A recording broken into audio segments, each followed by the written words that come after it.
Bonjour, monsieur le procureur. Oui, bonjour. Voilà, comme vous l'avez dit, 60% des attaques à main armée étaient perpétrées par un groupe qui se trouve maintenant au niveau du tribunal de première instance. Est-ce qu'on peut déclarer la victoire? Bon, vous savez, la criminalité, on ne déclare pas une victoire, mais on maîtrise une criminalité, on ne parviendra jamais à éradiquer la criminalité. Même lorsque vous partez aux États-Unis, les pays les plus développés, il y a toujours la criminalité et il y aura toujours la criminalité. Mais ce qu'on peut se féliciter aujourd'hui à Séguiri, c'est que grâce à nos forces de défense et de sécurité, nous avons reçu, en tout cas, à maîtriser la criminalité à Séguiri. Vous n'êtes pas sans savoir qu'en 2023, les attaques à main armée étaient devenues du sabotage en Haute-Guinée. Parce que, comme je l'ai dit tout à l'heure dans la salle, les attaques en plein jour, ça, ce n'est pas contre les citoyens. C'est contre l'État. C'est contre les forces de défense et de sécurité. C'est pourquoi chacun de son côté, que ce soit la police, la gendarmerie et l'armée, a fait sa partition et les résultats sont là aujourd'hui.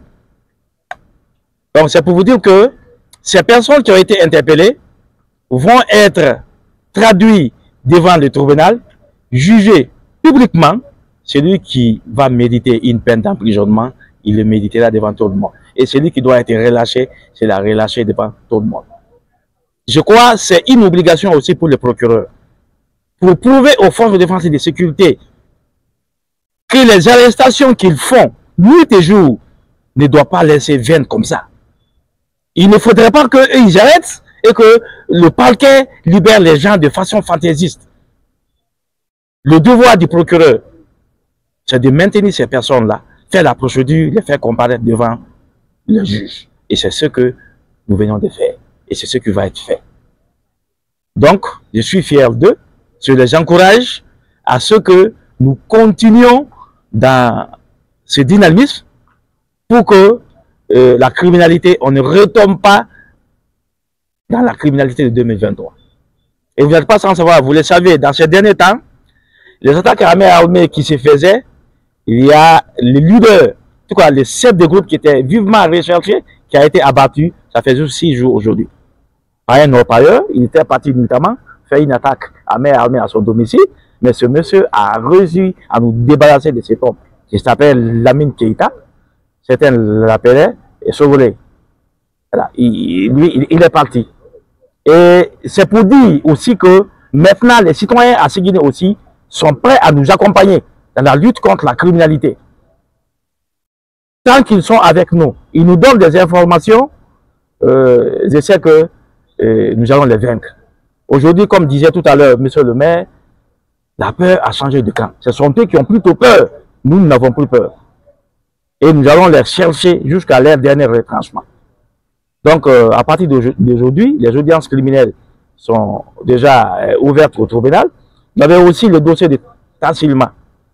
Ça a été très sensible. Je crois que les gens en ont encore ses souvenirs. 3 fillettes ont été froidement tuées à Tassilma. Mais il y a des éleveurs qui ont été interpellés. Ces éleveurs aussi vont être jugés. Mais à part ça, il y a des dizaines de dossiers d'attaque à main armée qui vont être programmés. Il y a des dizaines de dossiers d'assassinat qui vont être programmés. Il y a des dizaines de dossiers de coups de blessures volontaires et entraîner la mort sans intention de la donner qui vont être programmés. Il y a des dizaines de dossiers de crimes passionnels. Des gens qui ont donné la mort par suite de mariages forcés. Des gens qui ont jeté du sucre caustique dans le visage des autres.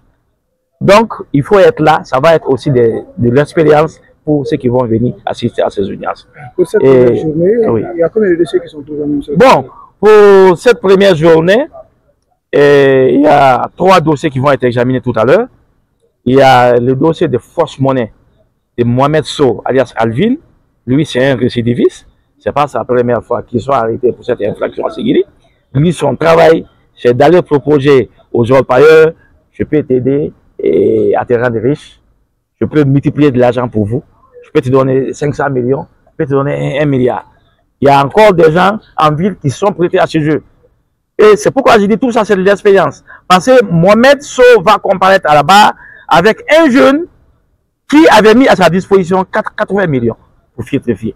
Mais le juge d'instruction a estimé que même lui, il doit être interpellé. Parce que même lui, ce qu'il a fait, ce n'est pas admis par la loi.